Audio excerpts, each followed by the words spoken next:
Everyone, स्वागत है आपका अपने YouTube channel AP live classes पर। देखिए, आज हम पढ़ने जा रहे हैं बायोलॉजी का बहुत ही इम्पोर्टेंट टॉपिक जिसका नाम है श्वसन तंत्र।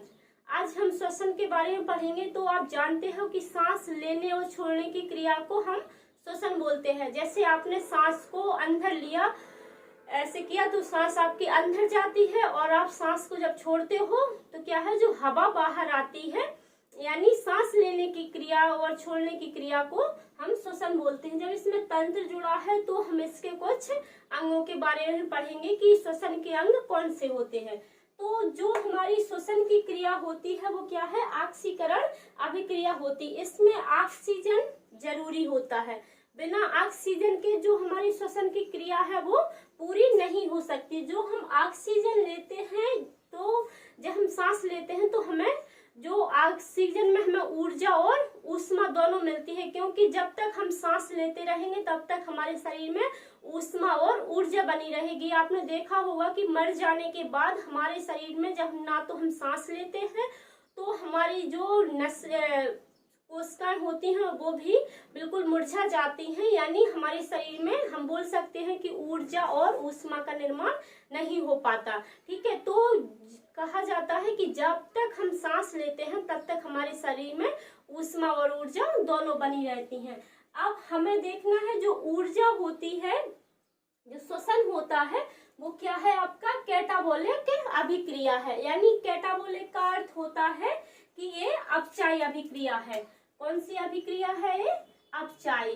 ठीक है, तो अपचायी किसी भी चीज को तोड़ देना क्या बोलते हैं, कैटाबोलिक, और किसी चीज को जोड़ देना बोलते हैं एनाबोलिक। ठीक है, तो ये क्या हो जाएगी, आपकी अपचायी अभिक्रिया हो जाएगी। अब देखेंगे कि हम श्वसन के अंग कौन कौन से हैं। तो जो श्वसन का पहला अंग है, पहले हम स्तनधारी में देख लेते हैं। तो स्तनधारी में आ जाते हैं हम लोग। जैसे सीधा सा एग्जाम्पल दे देते कि जो अपने बच्चों को दूध पिलाता हो वो किस चीज में आ जाते, स्तनधारी। जैसे गाय, घोड़ा, भैंस, सांप, बकरी, मनुष्य। ठीक है, ये किस चीज में आ जाएंगे, स्तनधारी में।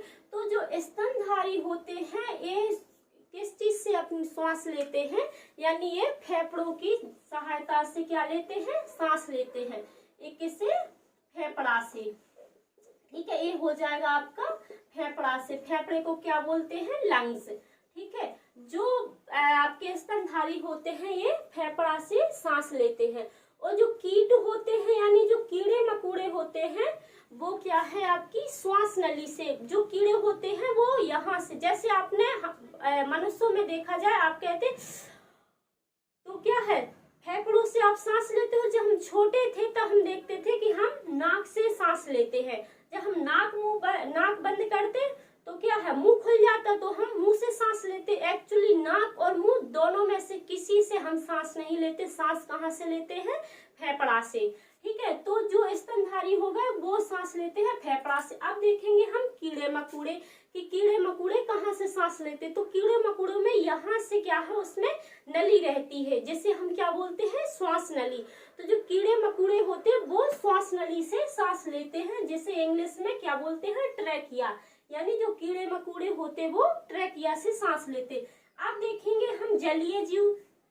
जलीय जीव जैसे मछली है, तो मछली किस चीज से सांस लेती है। तो आपने देखा होगा कि मछली के यहाँ पर गिल्स रहते, यानी जो मुंह के बगल में रहते वो वहां पर गलफड़ बोलते, जिसे हम लोग तो हिंदी में बोलते हैं, जिसे ग्लोम बोलते। और जो जलीय जीव होता है इसमें लिखे देते हैं कि ये श्वास नली से सांस लेते हैं, श्वास नली से।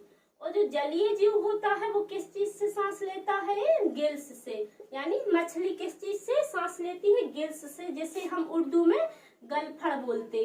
ठीक है, गलफड़, और हिंदी में क्या बोलते हैं, क्लोम।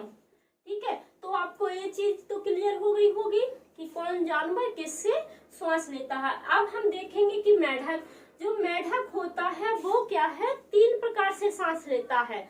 जब आपने देखा होगा कि मेढक जल में रहेगा, ठीक है, तो वो जल में रहेगा तो मेढक अपने फेफड़ों से सांस लेगा। ठीक है, और जमीन के ऊपर रहेगा। आपने मेढक को अधिकांश देखा कि मेढक पानी में भी रहता है और जमीन में रहता और मिट्टी के अंदर भी रहता। ठीक है। जब वो जमीन पर और पानी में रहेगा वो सांस किससे लेगा है, वो अपने फेफड़ों से लेगा। ठीक है, मेढक क्या है, फेफड़े से सांस लेगा। ठीक है, और जब वो जमीन के अंदर पहुंच जाएगा यानी मिट्टी के अंदर घुस जाएगा तो वो कौन सी उसकी, वो निष्क्रिय अवस्था हो जाएगी। निष्क्रिय अवस्था में मेढक किस चीज से सांस लेता है, वो अपनी त्वचा से सांस लेता है, यानी जमीन के अंदर। और आपने देखा होगा जब मेढक बिल्कुल छोटा रहता है, यानी जैसे हम छोटे, उसका जो बच्चा रहता है उसे हम बोलते हैं टेडपोल, तो वो सेम मछली के इस आकार के जैसा होता है। तो वो जो टेडपोल यानी बच्चा होता है वो क्या है, अपने गिल्स से सांस लेता है। जो मेढक में टेडपोल होता, वो टेडपोल किस चीज से सांस लेता है, गिल्स से। ठीक है, ये क्या हो जाएगा, गिल्स से। तो अब आई होप आपको मेढक के बारे में कि मेढक जवानी में बोलते हैं तो वो फेफड़ों से सांस लेता है, मिट्टी के अंदर वो छिपा रहता है तो वो अपनी त्वचा से सांस लेता है जो निष्क्रिय अवस्था होती है। जब वो बच्चा रहता है जिसे हम टेडपोल बोलते हैं तो उस उम्र में वो क्या है, अपने गिल्स से सांस लेता है। ठीक है, तो ये सारी चीजें आपको क्लियर हो चुकी हैं। अब हमें इसमें देखना है कि जो हमारा श्वसन तंत्र है इसमें जो श्वासोच्छ्वास है उसे हम क्या है, ब्रीथिंग बोलते हैं कि इसमें क्या होता है। तो जो श्वासोच्छ्वास है यानी सांस लेने और छोड़ने की क्रिया को ही हम क्या बोलते हैं, श्वासोच्छ्वास। तो इसमें हम कितनी चीजों को यानी कौन कौन सी आपकी जो गैसें हैं इन्हें हम हवा में लेते हैं। तो आपको ये तो है कि हम N2 लेते हैं नाइट्रोजन, और आपका O2 लेते हैं और CO2 लेते हैं। तो जितनी हम गैसें जो हमारी वायुमंडल में है यानी हवा में है उतनी ही गैसों को हम लेंगे। तो इसमें N2 आपकी कितनी है, N2 यानी हाँ, इसमें तो जो श्वासोच्छ्वास होता है वो दो प्रकार का होता। ठीक है, एक तो होता है निःश्वसन और एक होता है निःश्वसन। इसमें सिर्फ अंतर क्या है, बिंदुओं बस का है। निहि यानी बाहर और जो निःश्वसन होता है ये अंदर होता है। ठीक है, ये होता है अंदर और ये होता है यानी बाहर। जब छोड़ने की हम गैसों को छोड़ते हैं यानी तो वो होता है निःश्वसन, जब हम ग्रहण करते हैं वो होता है आपका निःश्वसन। ठीक है, तो इंग्लिश में इसे बोलते हैं इंस्पिरेशन। ठीक है, इंस्पिरेशन, इंस्पिरेशन, और इसे बोलते हैं एक्सप्रेशन। ठीक है, इसे क्या बोलेंगे, एक्सप्रेशन। तो जो हवा में हमारी गैसें हैं तो इसमें जो जितनी रहेंगी N2 यानी नाइट्रोजन आपकी कितनी है, नाइट्रोजन है 78%, हवा में नाइट्रोजन 78%।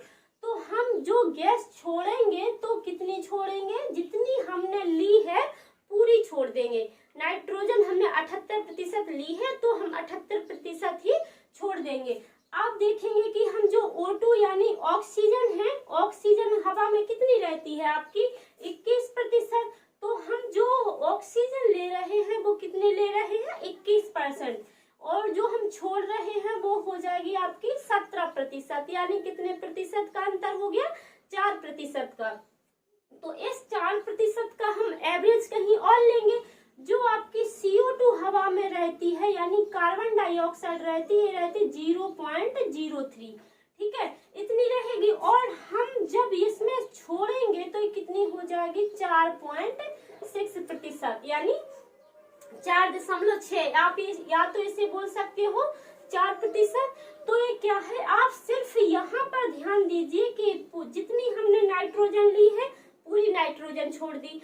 अब क्या है, जो आपकी O2 और CO2 यानी ऑक्सीजन और कार्बन डाइऑक्साइड में हेर फेर है यानी अदला बदली हो रही है। इसमें कितने प्रतिशत की हो रही है, 4% की। तो आपको देखना है कि हम ऑक्सीजन ले रहे हैं कितनी 21% और छोड़ रहे हैं 17%, और जो CO2 है CO2 ले रहे हैं 0.03 और छोड़ रहे हैं कितनी 4% या 4.6। ठीक है, तो आपको ये सारी चीजें बड़ी आसानी से क्लियर हो चुकी हैं। मिलेंगे नेक्स्ट वीडियो में, तब तक के लिए जय हिंद, थैंक यू।